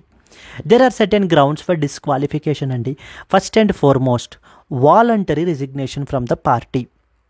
ఎవరైనా కూడా if an elected member voluntary leaves his political party, then definitely మనకి ఏంటి అని అంటే కనుక he can be disqualified. Voluntary resignation doesn't mean ఒక ఫార్మల్గా మనకి ఇది నా రిజిగ్నేషన్ లెటరు అంటూ మనకి ఏంటి అని అంటే ఫార్మల్గా కూడా ఇవ్వాల్సిన అవసరం లేదు. అట్లీస్ట్ మనకి కనిపించేటప్పుడు మనకి ఏంటి అని అంటే కనుక అంటే వేరే పార్టీ వాళ్ళతోటి వెళ్ళి వేరే పార్టీ వాళ్ళతోటి మీటింగ్లు అటెండ్ అవుతూ వేరే పార్టీని ప్రమోట్ చేస్తూ ఈ పార్టీని తక్కువ చేస్తూ ఉంటున్నా కూడా మనం we can safely assume so that he has left his previous party and switched his party అని చెప్పి సుప్రీంకోర్టు చెప్పింది. అంటే ఎవరైనా కూడా ఒక కామన్ మ్యాన్ చూస్తే కనుక అంటే ఒక పర్టికులర్ ఎక్స్ అనే పొలిటీషియన్ ఉన్నాడండి. ఈ ఎక్స్ అనే పొలిటీషియన్ మామూలుగా ఏ అనే పార్టీకి సంబంధించిన వ్యక్తి. ఈ ఏ అనే పార్టీని మనకి ఏంటంటే పార్టీకి సంబంధించిన వ్యక్తి ఇప్పుడు బి అనే పార్టీకి సంబంధించి మనకి ఏంటంటే ర్యాలీస్ అవి అటెండ్ అవుతూ వాళ్ళ మెంబర్స్ తోటి మీటింగ్లు అవి అటెండ్ అవుతూ వాళ్ళ స్పీచ్లు అవి ఇస్తూ ఈ విధంగా ప్రమోట్ చేస్తూ ఉంటే కనుక అంటే ఒక కామన్ మ్యాన్ ఎవరికైనా సరే చూసినప్పుడు ఈ పలానా ఎక్స్ అనే పర్సన్ ఏ అనే పార్టీని విడిచిపెట్టేసి బి అనే పార్టీకి వెళ్ళిపోయాడు అని అనిపిస్తే కనుక which is beyond reasonable doubt అంటారు ఇక్కడ మనకి. బియాండ్ రీజనబుల్ డౌట్ అయితే కనుక దెన్ ఖచ్చితంగా he can be considered that so he switched the party and he resigned from the previous party అని చెప్పేసి beyond reasonable doubt. This was the first important thing. Second one, voting against the party's directions. అంటే వాళ్ళ యొక్క party యొక్క whip చెప్పినటువంటి డైరెక్షన్స్ని so violate చేస్తూ ఎగెనెస్ట్గా ఇది చేస్తూ ఉంటే కనుక అప్పుడు కూడా మనకి ఏంటి అని అంటే కనుక is against the party. Third one వచ్చేసి ఇండిపెండెంట్ క్యాండిడేట్స్. ఎవరైనా ఒక ఇండిపెండెంట్ క్యాండిడేట్ మనకి పొలిటికల్ పార్టీ జాయిన్ అయితే కనుక after election then that can also be a ground for disqualification. ఎవరైనా నామినేటెడ్ మెంబరు ఒక joins a party after 6 months of being nominated. So 6 months తర్వాత expiry of 6 months తర్వాత మనకి ఏంటి అని అంటే కనుక జాయిన్ అయినట్లయితే that is also the ground for the disqualification. So ఎవరండి రోల్ ఎవరిది? Presiding officer. The speaker or chairperson has the power to decide on disqualification petitions. Then ఇక్కడ ఇంకొక పాయింట్ ఏంటి, is the decision subjected to judicial review? Yes, the decision is subjected to judicial review as well. So judicial review కూడా తర్వాత అయితే ఉంటుంది speaker decision తీసుకున్న తర్వాత. అంతే తప్ప స్పీకర్ డెసిషన్ ఏం ఫైనల్ కూడా కాదండి. Speakers decision will be subjected to that of the judicial review. అంటే wear Supreme Court will see whether is it constitutional or not. Constitutional గానే తీసుకున్నారా లేదా అంటే the constitutionality of that particular decision will be reviewed. Issues ఏమేంటి? Delay in the డెసిషన్లు తీసుకోరు. So అంటే government ruling పార్టీకి సపోర్ట్గా ఎవరైతే డిఫెక్ట్ అవుతారో వాళ్ళ మీద ఎటువంటి డెసిషన్ తీసుకోకుండా అలా డ్రాగ్ ఆన్ చేస్తారు. సో ద నెక్స్ట్ వచ్చేసి the supreme court has ruled that courts can review the speaker's decision but within a limited scope. There is a lack of clarity. There is no specific timeline is given for speakers to decide on defection cases. ఇక్కడ చాలా క్లియర్గా చెప్తారండి. ఇక్కడ మనకి statements ఇస్తారు ప్రిలిమ్స్లో. ఎలా అడుగుతారు అని అంటే కనుక a specific timeline is given for speaker to decide on defection cases, that is within 45 days. Within 2 months the speaker has to decide. So the timeline has been clearly stipulated అని చెప్పేసి మనకు చెప్తుంటారు. ఎటువంటి time line లేదు. So ఇదే biggest problem ఇక్కడ. దాని మూలానే స్పీకర్లు అలా దాని మీద కూర్చుంటున్నారు అనమాట. Clear? Discuss the significance of anti-defection law in maintaining the political stability. What are the challenges in its implementation can be a potential mains question అండి. Clear? Let's move on to that of the next one. Moving to the next article. Ensure education, hygiene, healthcare in rural areas, says supreme court. Supreme court నుంచి మరొక observation మనకి ఏంటి అని అంటే కనుక చేశారు. ఏంటంటే సుప్రీంకోర్టులో ఒక పిటిషన్ వేశారండి. ఏమని పిటిషన్ ఏంటంటే సో సుప్రీంకోర్టుగా మీరు ఏంటంటే ప్రతి స్టేట్కి డైరెక్షన్ ఇవ్వండి. ఏమని? ప్రతి విలేజ్లోని కూడా ఒక పబ్లిక్ లైబ్రరీని ఎస్టాబ్లిష్ చేయాలి అని చెప్పేసి స్టేట్స్కి అందరికీ కూడా డైరెక్షన్ ఇవ్వండి అంటూ మనకి ఏంటంటే కనుక ముందోన రూరల్ డెవలప్మెంట్ ఫౌండేషన్ వాళ్ళు మనకి పిటిషన్ అయితే కనుక వేశారు. ఏంటట ముందోన రూరల్ డెవలప్మెంట్ ఫౌండేషన్ వాళ్ళు ఒక పిటిషన్ అయితే కనుక వేయబడడం జరిగింది సుప్రీంకోర్టులో. ఏమని? ప్రతి గ్రామంలో కూడా ప్రతి విలేజ్లో కూడా ఒక పబ్లిక్ లైబ్రరీని మనకేంటి అని అంటే కనుక ఎస్టాబ్లిష్ చెయ్యమని ప్రతి స్టేట్కి డైరెక్షన్ ఇవ్వండి. బికాస్ పబ్లిక్ లైబ్రరీస్ అనేటువంటివి ఎంతగానో మనకు ఉపయోగపడతాయి. సో పీపుల్ యొక్క చిల్డ్రన్ యొక్క హోలిస్టిక్ ఎడ్యుకేషన్కి ఎంతగానో మనకైతే కనుక ఉపయోగపడతాయి అంటూ సో దాని యొక్క బెనిఫిట్స్ని అడ్వాంటేజెస్ని మనకి చెప్పబడడం జరిగింది. బట్ కానీ సుప్రీంకోర్టు ఈ పిటిషన్ని కొట్టేసి ఒక ఇంపార్టెంట్ కొన్ని అబ్జర్వేషన్స్ చేశారనమాట. ఏమని? ఏమనంటే లైబ్రరీస్ అనేటువంటివి, పబ్లిక్ లైబ్రరీస్ అనేటువంటివి రూరల్ విలేజెస్లో మనకి ఎస్టాబ్లిష్ చేయడం వల్ల ఖచ్చితంగా బెనిఫిటే. డెఫినెట్లీ ఇది మనకి ఏంటంటే చిల్డ్రన్లో important values like moral values కానీ, కాన్స్టిట్యూషనల్ వాల్యూస్ కానీ ఇవన్నీ కూడా ఇన్కల్కేట్ చేసేటువంటి బెనిఫిట్స్ ఖచ్చితంగా మనకైతే కనుక ఉంటాయి. కానీ ఇక్కడ క్వశ్చన్ ఏంటంటే రూరల్ ఏరియాస్లో ఇప్పుడు ఈ పబ్లిక్ లైబ్రరీస్ని ఎస్టాబ్లిష్ చేయడం కన్నా అదర్ ఇంపార్టెంట్ ప్రయారిటీ ఏరియాస్ చాలా ఎక్కువ ఉన్నాయి. ఫర్ ఎగ్జాంపుల్ రూరల్ ఏరియాస్లో ప్రాపర్గా మనకి స్కూల్స్ లేవు, ప్రాపర్గా హాస్పిటల్స్ లేవు, హైజీన్ లేదు. మరి ఇవన్నీ లేకపోవడం వలన ఏమవుతున్నాయి, వెరీ పూర్ ఎడ్యుకేషన్ ఉంటుంది. నెక్స్ట్ వన్ వచ్చేసి మనకి హైజీన్ అది ప్రాపర్గా లేకపోవడం వల్ల వేరియస్ డిసీజెస్ వస్తున్నాయి. హాస్పిటల్స్ అనేటువంటివి లేకపోవడం వలన మనకి ఏంటంటే చాలామంది poor sections of our society suffer అవుతున్నారు విపరీతంగా. మరి ఈ కాంటెక్స్ట్లో పబ్లిక్ లైబ్రరీస్ ఇంపార్టెంటా ఇప్పుడు, లేకపోతే education, hygiene and as well as health care ఇవి ఇంపార్టెంటా అంటూ మనకి క్వశ్చన్ చేశారండి. కాబట్టి స్టేట్స్ ముందు వేటి మీద ఫోకస్ చేయాలి, so that is education, hygiene and as well as the health care మీద ఫోకస్ చేయాలి అని చెప్తూ అట్లీస్ట్ ప్రతి స్టేటు కూడా 10-15% ఆఫ్ దేర్ బడ్జెట్ వీళ్ళు ఏంటంటే కనుక దీనికి అలొకేట్ చేయాలి అని చెప్పేసి మనకి చెప్పడం జరుగుతుంది. అంటే ఇవన్నీ కూడా observations from that of the supreme court అండి. సో పిటిషన్ని కొట్టేశారు. సో సరే మీరు ఇప్పుడు పబ్లిక్ లైబ్రరీ ఎస్టాబ్లిష్ చేయాలి అంటున్నారు, మీరు అసలు ఏమైనా ఒక సర్వే చేశారా, అంటే ఎన్ని స్కూల్స్ ఉన్నాయి, నెక్స్ట్ వచ్చేసి ఎన్ని హాస్పిటల్స్ ఉన్నాయి ఈ అంటూ ఏమైనా సర్వే ఏమైనా చేశారా అసలు? కాబట్టి అది కదా ముందు హై ప్రయారిటీ దీనికన్నా కూడాను. డెఫినెట్లీ మేము ఒప్పుకుంటాం పబ్లిక్ లైబ్రరీ అనేది ఖచ్చితంగా చిల్డ్రన్లో మనకి ఏంటి అని అంటే కనుక ఈ కావాల్సినటువంటి వాల్యూస్ని ఇది చేయగలదు. బట్ కానీ that is not the need of the hour, there are other biggest priority areas అంటూ చెప్తూ at the end of the day మనకి ఏంటంటే it is the government which should take a call. So finally government, ఇప్పుడు మీరు కాదు మేము కాదు, government తీసుకోవాలి డెసిషన్. పబ్లిక్ లైబ్రరీస్ ఎస్టాబ్లిష్ చేయాలా లేదా ఈ యొక్క hospitals and as well as the education ఇది ఇంప్రూవ్ చేయాలా, హైజీన్ ఇంప్రూవ్ చేయాలా అనేటువంటిది ఫైనల్లీ గవర్నమెంట్ అయితే తీసుకోవాలి. బట్ కానీ మా సలహా ఏంటంటే 10-15% ఆఫ్ మీ స్టేట్ బడ్జెట్ వీటి మీద పెట్టండి. దెన్ నెక్స్ట్ వచ్చేసి వీటిని హై ప్రయారిటీ బేసిస్ మీద తీసుకుని డెవలప్ చేయండి. రూరల్ ఇండియాని మనం హోలిస్టిక్గా డెవలప్ చేయాలి అని అంటే ఈ యొక్క బేర్ మినిమం ఎమ్యూనిటీస్ అనేటువంటివి ఖచ్చితంగా ప్రొవైడ్ చేయాలి. ఒక ప్రాపర్ హెల్త్ కేర్ ఉండాలి, ఎడ్యుకేషన్ ఉండాలి, హైజీన్ ఉండాలి. ఇవన్నీ ఉండడం ద్వారా మనం అనుకుంటున్న డెవలప్డ్ ఇండియా అంటూ టార్గెట్స్ పెట్టుకునేటువంటివి రీచ్ అవుతాం ఖచ్చితంగాను అంటూ మనకి కోర్టు కొన్ని అబ్జర్వేషన్స్ అయితే చేయడం జరిగింది. సో దేర్ఫోర్ ఎప్పుడైనా మీరు రూరల్ డెవలప్మెంట్ గురించి ఎప్పుడైనా మీరు రాసేటప్పుడు కూడా సుప్రీంకోర్టు యొక్క ఈ అబ్జర్వేషన్స్ని మీరైతే కనుక మెన్షన్ చేయొచ్చండి. Clear? Let us read some important points here. The Supreme Court emphasized that hygiene, education and healthcare are most important priorities for that of the rural development, while dismissing a plea seeking the establishment of at least one public library in every village. So ప్రతి గ్రామంలో ఒక public లైబ్రరీని establish చేయండి అని ఒక petition వేశారు సుప్రీంకోర్టులో. ప్రతి స్టేట్ని డైరెక్ట్ చేసి ప్రతి విలేజ్లో కూడా ఒక పబ్లిక్ లైబ్రరీని ఎస్టాబ్లిష్ చేయండి అని. కోర్టు కానీ ఆ పిటిషన్ని కొట్టేసి ఏం చెప్పారు, hygiene, education and health care are most important priorities అని చెప్పడం జరిగిందండి. The court observed that basic amenities like food, water, healthcare, they must take the precedence over the libraries. Supreme Court's observation on rural priorities.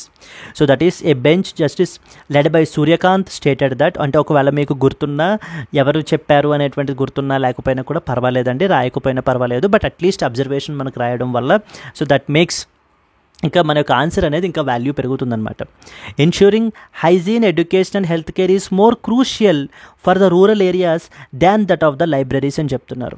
Financial constraints should not be used as an excuse for failing to provide basic infrastructure. ఇప్పుడు చాలా states మనకి వాళ్ళని for example ఈ యొక్క schools establish చేయండి, లేకపోతే hospitals establish చేయండి every విలేజ్లో అంటూ ఒకవేళ మేము అడిగినా మాకు ఫైనాన్షియల్ కన్స్ట్రైంట్స్ అనేటువంటివి చాలా ఎక్కువ ఉన్నాయి, దాని మూలాన మేము చేయలేకపోతున్నాము, సో వీఆర్ కంప్లీట్లీ హెల్ప్లెస్ అంటూ చెప్తారు. బట్ కానీ at least bare minimum amenities provide చేయడానికి ఫైనాన్షియల్ కన్స్ట్రైంట్స్ అడ్డు రాకూడదు. So that need to be provided, they should not be used as an excuse అంటూ మనకి చెప్పడం జరుగుతుందండి. చెప్తూ ఒక రికమెండేషన్ చెప్తున్నారు, at least 10-15% of your budget allocations must be directed towards improving the rural infrastructure. Rural ఇన్ఫ్రాస్ట్రక్చర్ని ఇంప్రూవ్ చేయడానికి 10-15% వరకు మీ స్టేట్ బడ్జెట్లో ఉండేటువంటి మనీని మీరు ఏం చేయాలి, దీనికి అలొకేట్ చేయాలి అంటూ చెప్పడం జరుగుతుంది. లైబ్రరీసా బేసిక్ నెసెసిటీసా డిబేట్ వచ్చేసి మనకి ఇప్పుడు. The petitioner, that is Mundona Rural Development Foundation, sought a directive to establish public libraries in every village. So the court noted, అంటే లైబ్రరీస్ ఏం అవసరం లేదు, వాటి వల్ల ఉపయోగం ఏమీ లేదు అనట్లేదండి. Libraries are very very important. ఇవి మనకి నాలెడ్జ్ని, సివిక్ అవేర్నెస్ని ప్రొవైడ్ చేస్తాయి. పీపుల్లో మనకి ఏంటంటే చిల్డ్రన్లో ఆ వాల్యూస్ని ఇన్కల్కేట్ చేస్తాయి. కానీ this is not primary, this is secondary. So these are secondary to basic necessities like food, water and as well as health care and education అంటూ మనకు చెప్పడం జరుగుతుంది. చెప్తూ ఒక ఎగ్జాంపుల్ చెప్తున్నారు, a person who is starving does he go to a library. So ఆకలితో అలమటించిపోతున్నటువంటి వ్యక్తికి అప్పుడు లైబ్రరీకి వెళ్తాడా? తనకి ఇప్పుడు కావాల్సింది లైబ్రరీయా, లేకపోతే మనకి ఏంటి అంటే ద బేసిక్ ఫుడ్, మనకి ఆ ఫుడ్ సెక్యూరిటీ అనేటువంటిది ఉండాలా అని క్వశ్చన్ చేయడం జరుగుతుందండి. So therefore there is a need for prioritization of resources. So మన దగ్గర రిసోర్సెస్ అనేటువంటివి చాలా తక్కువ ఉన్నాయి. సో రిసోర్స్ స్కేర్సిటీ అనేటువంటిది ఉంది. మరి అంటే ఉన్న రిసోర్సెస్నే మనం ఏంటంటే కనుక జాగ్రత్తగా హై ప్రయారిటీ వాటికి మనం అయితే కనుక ఖర్చు పెట్టుకోవాలి. అంతేనా అండి? సో ఇప్పుడు ఫర్ ఎగ్జాంపుల్ మనకి ఏంటి అంటే ఒక పేరెంట్ ఉన్నారండి, పేరెంట్కి ఐఫోన్ పర్చేస్ చేయడం చాలా ఇంపార్టెంట్, చాలా ఇష్టం అనుకోండి. So there are now 2 options. So ఒక ఫర్ ఎగ్జాంపుల్ మనకి ఏంటి అంటే కనుక ఒక పక్కన మనకి ఏంటంటే స్కూల్ ఫీజు పే చేయాలి వాళ్ళ యొక్క పిల్లాడికి. సో అటు స్కూల్ ఫీజు పే చేయాలా, లేకపోతే ఐఫోన్ కొనుక్కోవాలా? ఐఫోన్ ఇష్టం చాలాను. సో మరి ఇప్పుడు ఏం చేయాలి? సో ప్రయారిటీ దేనికి ఇవ్వాలి? So the priority need to be given to so school fees అనేటువంటిది పే చేయాలి, బికాస్ ఆ యొక్క చైల్డ్ ఎడ్యుకేషన్ అనేది more important than that of the iPhone. So once ఒక ప్రాపర్ ఎడ్యుకేషన్ మనమైతే ప్రొవైడ్ చేయగలిగితే కనుక ఆ చైల్డ్కి అలాంటి ఐఫోన్లు కొన్ని వందలు కొనుక్కోవచ్చు. Yes, so that's where the resources యొక్క స్కేర్సిటీ ఉన్నప్పుడు ఆ ప్రయారిటైజ్ చేయాలి అంటూ మనకి చెప్పడం జరుగుతుంది. The court questioned the petitioner NGO about whether it has any conducted any service, like ఎన్ని స్కూల్స్ ఉన్నాయి, టీచర్స్ ఎంతమంది ఉన్నారు, మిడ్ డే మీల్స్ ఎలా ప్రొవైడ్ చేస్తున్నారు, డ్రింకింగ్ వాటర్ కండిషన్స్ ఎలా ఉన్నాయి, and health care and sanitary facilities ఎలా ఉన్నాయి, ఇవన్నీ ఏమైనా సర్వే చేశారా ఎప్పుడన్నా మీరు అసలు? సో లైబ్రరీస్ దాకా వెళ్ళిపోయారు కదా, ముందు బేసిక్ నెసెసిటీస్ ఫుల్ఫిల్ అయ్యాయి, ఇంకా కాబట్టి ఇప్పుడు మనం లైబ్రరీస్కి నెక్స్ట్ సెకండరీ నీడ్స్కి వెళ్ళాలి అనేటువంటిది ఏమైనా ఉందా, బేసిక్ సర్వే ఏమైనా కండక్ట్ చేశారా అని తిరిగి మళ్ళీ వాళ్ళనే క్వశ్చన్ చేయడం జరిగిందండి. సో ద పాలసీ మేకర్స్ ఏంటి, at the end of the day ఎవరు డెసిషన్ తీసుకోవాలి? The supreme court left the decision to the government policy makers, stating that it is their prerogative to determine priorities for rural development. So final decision ఎవరు తీసుకుంటారు? Government తీసుకుంటుంది. వాళ్ళు priorities weather public libraries అనేటువంటివి కావాలా, లేకపోతే మనకి ఏంటంటే basic necessities fulfil చేయాలా అనేది డెసిషన్ వాళ్ళు తీసుకుంటారు అంటూ మనకి కోర్టు అయితే కనుక చెప్పడం జరిగిందండి.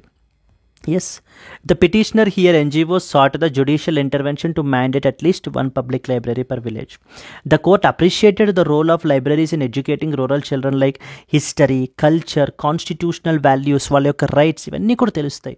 కానీ all this is secondary in nature, not primary అంటూ మనకి చెప్పడం జరుగుతుంది. This is what is the next important article అండి. So moving to that, so they discuss the importance of public libraries in rural development. Should they take priority over essential infrastructure like healthcare, sanitation, education? Critically analyze is a potential mains question that we can expect. Moving on to that of the next article. US man arrested for entering the restricted North Sentinel Island. So మనకి north Sentinel island అని చెప్పేసి ఇచ్చేసి ఇది A union territory దగ్గర ఉన్నాయని లేకపోతే location కూడా మనకు అడుగుతూ ఉంటారండి. ఈ యొక్క నార్త్ సెంటినల్ ఐలాండ్స్ మనకి అండమాన్ అండ్ నికోబార్ ఐలాండ్స్లో మనకైతే కనుక ఉన్నాయి. రీసెంట్గా ఒక యుఎస్ మ్యాన్ అయితే కనుక ఈ యొక్క ఐలాండ్స్లో మనకైతే కనుక ఎంటర్ అయ్యి అక్కడ ఉండేటువంటి ఒక పీపుల్కి మనకి ఏంటంటే కనుక ఒక coconut and as well as a can of cola, so కోలాను కూడా మనకి ఏంటి అంటే కనుక ఆఫర్ చేయడం చేయడం జరిగింది. చేసి అక్కడున్న శాండ్ శాంపిల్స్ని కలెక్ట్ చేసుకున్నారండి. అంటే maybe for his research purpose or anything else maybe collect చేసుకోవడం జరిగింది. Then immediately later on upon the information he was later on arrested by the police. ఎందుకనంటే ఈ యొక్క రీజియన్ అనేటువంటిది completely restricted. So completely restricted, outsiders ఎవ్వరూ కూడా మనకి ఏంటి అని అంటే కనుక ఈ యొక్క ఐలాండ్స్ లోపలికి విజిట్ చేయకూడదు. ఎందుకని, ఇక్కడ ఉండేటువంటి tribal people sentinel tribal people. ఈ సెంటినల్ ట్రైబల్ పీపుల్ మనకి ఏంటంటే వీళ్ళు కంప్లీట్లీ మన యొక్క ఈ కంట్రీకి సో దూరంగా, కంట్రీ యొక్క పీపుల్కి దూరంగా మనకైతే రిమోట్లీ ఐసోలేటెడ్గా మనకైతే కనుక బతుకుతున్నారు. సో వీళ్ళు ఎప్పుడూ కూడా మనతోటి కాంటాక్ట్లోకి రాలేదు. సో దాని మూలన ఎప్పుడైతే వీళ్ళు మన కాంటాక్ట్లోకి వస్తామో డెఫినెట్లీ వాళ్ళ యొక్క సర్వైవల్ అనేటువంటిది థ్రెట్లోకి వెళ్ళిపోతుంది. ఎందుకంటే ఈ యొక్క డిసీజెస్ అనేటువంటివి స్ప్రెడ్ అయ్యే అవకాశాలు ఉన్నాయి. డిసీజెస్ అవి స్ప్రెడ్ అవుతున్నప్పుడు వాళ్ళకి ఎటువంటి ఇమ్యూనిటీ అనేది ఉండదు. Because of all these reasons ఎప్పుడైతే ఇమ్యూనిటీ ఉండకుండా ఒక్కసారి అవుట్ సైడర్స్ ఎవరైనా కూడా ఇలా వాళ్ళ యొక్క ట్రైబల్ కమ్యూనిటీలోకి ఎంటర్ అయితే కనుక ఏమవుతుంది, డిసీజెస్ అనేవి స్ప్రెడ్ అయ్యి మనకి కంప్లీట్ ఆ కమ్యూనిటీయే మనకి ఏంటి అంటే ఎండేంజర్ అయిపోయే పరిస్థితి, ఎక్స్టింక్ట్ అయిపోయేటువంటి పరిస్థితులు మనకైతే కనుక వస్తాయి. అందుకని గవర్నమెంట్ ఏం చేసింది అని అంటే కనుక completely this is a restricted area. So a outsider కూడా, ఏ స్ట్రేంజరు కూడా మనకి ఏంటి అని అంటే కనుక ఈ ఏరియాస్లోకి ఇలా ఎంటర్ అవ్వకూడదు. ఎంటర్ అయితే then they will be immediately be arrested by the law enforcement agencies మనకైతే కనుక అరెస్ట్ చేయడం జరుగుతుందండి. So that's how we are protecting these tribal community పీపుల్ని మనం ఏంటంటే ప్రొటెక్ట్ చేస్తున్నాం అనమాట ఫ్రమ్ ద ఎక్స్టర్నల్ థ్రెట్స్ నుంచి మనం ఏంటంటే కనుక ఈ యొక్క సెంటినలీస్ అనేటువంటి ట్రైబల్ కమ్యూనిటీస్ని మనం ఏంటి అంటే ప్రొటెక్ట్ చేయడం జరుగుతుంది. ఏ 24-year-old US national so recently was arrested in the Andaman and Nicobar Islands for illegally entering the protected North Sentinel Island which is home to the indigenous Sentinelese అనేటువంటి tribal community మనకైతే కనుక ఇక్కడ ఉన్నారండి. His arrest highlighted the strict enforcement of India's protection laws regarding the isolated tribal communities. So మనకి ఏంటంటే the laws are very strict అండి with respect to the protection of these particular indigenous పీపుల్ని, tribal కమ్యూనిటీస్ని protect చేయడం గురించి మనకి ఏంటంటే కనుక అండమాన్ అండ్ నికోబార్ ఐలాండ్స్ అంటే యాక్ట్ ఒకటి మనకు తీసుకుని రావడం జరిగింది. సో తద్వారా ఎవరు కూడా ఎటువంటి స్ట్రేంజరు కూడా మనకైతే కనుక ఎంటర్ అవ్వకూడదు. So there is this US national arrived at Port Blair on March 26th and set out for the North Sentinel Island. He left a coconut and a can of cola as offerings for the Sentinelese and collected the sand samples from there. Sand samples-ని మనకైతే కనుక collect చేసుకున్నారనమాట. Local fishermen అయితే కనుక తనని spot చేయడం జరిగింది and immediately alerted the అథారిటీస్ని alert చేయడం వల్ల మనకి ఏంటంటే కనుక తనని అరెస్ట్ చేయబడడం జరిగింది. ఇది గుర్తు లేకపోయినా మనకి ఏంటంటే ఈ స్టోరీ గుర్తుండాలి. నార్త్ సెంటినెల్ ఐలాండ్ ఎక్కడ ఉంది మనకి, అండ్ అలాగే సెంటినెలీస్ ట్రైబల్ పీపుల్ ఎవరు అనేటువంటిది మనకు తెలియాలి. నార్త్ సెంటినల్ ఐలాండ్ అనేది it is one of the Andaman islands in the bay of Bengal. అలాగే సౌత్ సెంటినల్ ఐలాండ్ కూడా మనకైతే కనుక ఉంటుంది. It is home to the Sentinelese అనేటువంటి tribal community who are an indigenous tribe living in that of the voluntary isolation. This tribe is hostile to the outsiders having resisted the contact for centuries. ఈవేళ కాదు, కొన్ని వందల సంవత్సరాల నుంచి ఎప్పుడు కూడా ఈ యొక్క ఎటువంటి కాంటాక్ట్ లేదండి. డ్యూ టు దేర్ ఐసోలేషన్ వల్ల ఉండడం వలన they lakh the immunity to the modern diseases. ఈ రోజున ఉండేటువంటి డిసీజెస్కి మనకి ఏంటి అంటే కనుక ఎటువంటి ఇమ్యూనిటీ వీళ్ళకి ఉండదు. Thereby making any external contact a threat to their survival. ఎవరైనా కూడా స్ట్రేంజర్స్ ఇలా వెళ్ళడం వల్ల ఏవైనా డిసీజెస్ స్ప్రెడ్ అయితే కనుక ఇమీడియట్లీ వాళ్ళ యొక్క కంప్లీట్ ట్రైబల్ కమ్యూనిటీయే మనకి ఏంటి అని అంటే కనుక వాళ్ళ యొక్క సర్వైవల్కే థ్రెట్గా మారిపోతుంది, ముప్పుగా మనకి. అయితే ఒక లెజిస్లేషన్ ఉంది ఏంటంటే Andaman and Nicobar islands protection of aboriginal tribes regulation 1956 prohibits unauthorised travel within 5 nautical miles of the island in order to protect the tribe. ఈ యాక్ట్ ప్రకారంగా మనకి ఏంటంటే కనుక రెగ్యులేషన్ ప్రకారంగా మనకి ఏంటంటే కనుక ఎవరూ కూడా they were all prohibited from the unauthorised travel to this particular island region. Clear? This is what is the next important thing that you are expected to know about. Moving on to the next one. Moving to the next article. Committees were formed to amend the nuclear liability laws. So రీసెంట్గా మనకి ఏంటి అని అంటే కనుక so కొన్ని కమిటీస్ని constitute చేశారండి. Like members from the department of atomic energy నుంచి, next వచ్చేసి atomic energy regulatory board, NITI Aayog, ministry of law and justice నుంచి మెంబర్స్ని అయితే కనుక పిక్ చేస్తూ కొన్ని కమిటీస్ని అయితే కన్స్టిట్యూట్ చేశారు. ఎందుకని ఈ యొక్క అటామిక్ ఎనర్జీ యాక్ట్కి నెక్స్ట్ వచ్చేసి CLNDA అని చెప్పేసి ఒక యాక్ట్ ఉందన్నమాట మనకి. ఇది civil liabilities for nuclear damages act అని చెప్పేసి, civil liabilities for nuclear damages act అని చెప్పేసి ఉంది.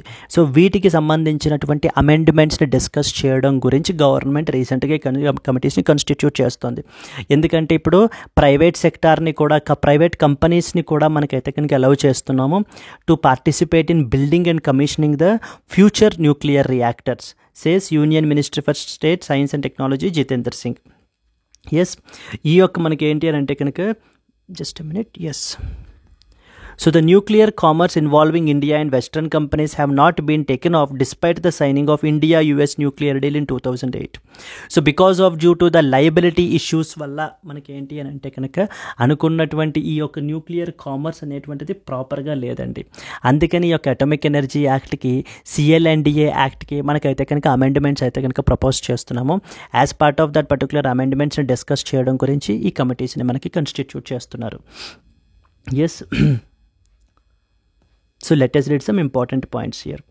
The Indian government has recently formed the committees to discuss amendments to the Atomic Energy Act and the CLNDA అంటారు, civil liability for the nuclear damages act.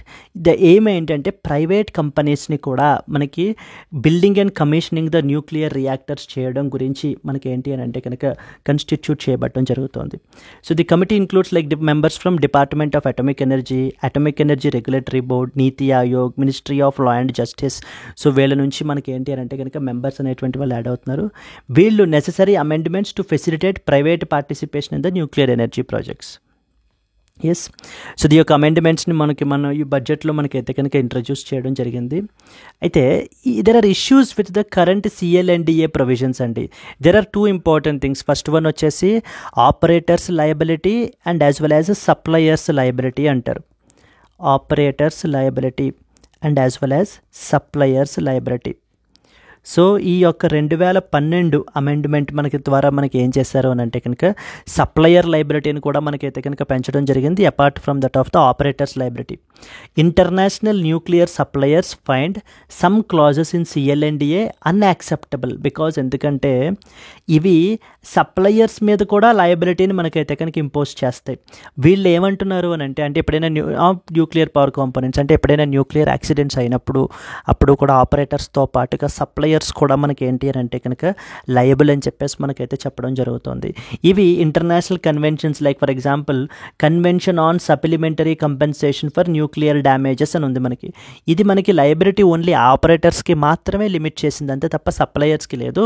So కానీ మనకి ఏంటంటే ఇండియాలో ఈ యొక్క CLNDA యాక్ట్ ద్వారా సప్లయర్స్ లయబిలిటీని కూడా మనకైతే కనుక సో పెట్టబడడం జరుగుతుంది. దీని మూలాన ఈ లయబిలిటీ మూలాన మనకి ఏంటంటే ఇండియా అండ్ వెస్ట్రన్ నేషన్స్ మధ్యన ప్రాపర్ న్యూక్లియర్ కామర్స్ అనేటువంటిది లేదు అని చెప్పి మనకి చెప్తున్నారు.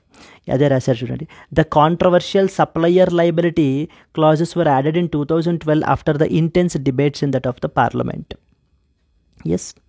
Now, what are the key challenges in the India's nuclear liability framework? Discuss how the proposed amendments to the Civil Liability for Nuclear Damages Act could impact the India's nuclear energy sector. Can be a potential mains question andi manaki. Okay, moving on to that of the next one.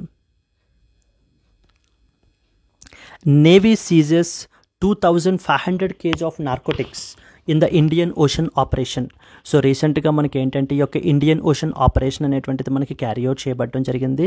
So దానివల్ల మనకి ఏంటి అని అంటే కనుక ఈ operation వల్ల 2,500 kg of narcotics that is heroin ఇవి కూడా మనకి ఏంటి అని అంటే నార్కోటిక్ డ్రగ్స్ అవి కూడా పట్టుబడ్డాయి. అవన్నీ కూడా మనకి సీజ్ చేశారండి అవన్నీ కూడా మనకి. సో దీనికి సంబంధించి మనకి ఏంటంటే కనుక ఈ యొక్క Indian navy frigate that is INS Tarkash మనకైతే కనుక ఇది అయింది was deployed in the western Indian ocean for maritime security security operations and since January has seized the 2500 kg of narcotics, so the Navy has said recently. So మనకి ఏంటి అని అంటే కనుక ఈ యొక్క నార్కోటిక్స్కి సంబంధించి there was one such important act called as NDPS అంటారు, narcotic drugs and as well as psychotropic substances అని చెప్పేసి మనకి పిలవడం జరుగుతుందండి. Narcotic drugs and psychotropic substances act. Indian ocean రీజియన్లో కూడా మనకి ఏంటంటే కనుక ఈ యొక్క డ్రగ్ ట్రాఫికింగ్ అనేటువంటిది ఇది కూడా చాలా ఎక్కువ మనకి. ఎస్, ఈ డ్రగ్ ట్రాఫికింగ్ అనేటువంటి ఇష్యూస్ అన్నీ కూడా మనకి డిఫరెంట్ వల్నరబిలిటీస్ అనమాట, డిఫరెంట్ ఛాలెంజెస్ ఎక్కువగా ఈ డ్రగ్ ఇవన్నీ కూడా జరుగుతూ ఉంటాయి మనకి, ఇల్లీగల్ యాక్టివిటీస్ అవి కూడా మనకి. సో దాన్ని కౌంటర్ చేయడం గురించి మనకి ఏంటి అంటే డిఫరెంట్ మెరిటైమ్ ఆపరేషన్స్ అవి కూడా మనం క్యారీ అవుట్ చేసి సో వాటిని మనం మిటిగేట్ చేయడానికి అయితే ప్రయత్నిస్తూ ఉంటాం ఎప్పటికప్పుడు. And this is one such example. So around 2500 kg of నార్కోటిక్స్ని మనకైతే కనుక నేవీ వాళ్ళు మనకి సీజ్ అయితే చేశారండి. This is another important article మనకి తెలియాల్సినటువంటిది. Let us move on to that of the next one. Yes అండి, coming to the today's question. Wilmington Declaration is often seen recently in the news, is associated with A, G20, B, SCO, C, Quad and as well as D, BIMSTEC. If you know the answer, please comment your answer and like if you have liked the video, please do like it and share it to your friends as well. So this PDF will be uploaded to our free PDFs. You can download it from there and you can revise it. And let's meet again in the next Hindu news analysis. Until then, happy learning. All the best. Bye bye.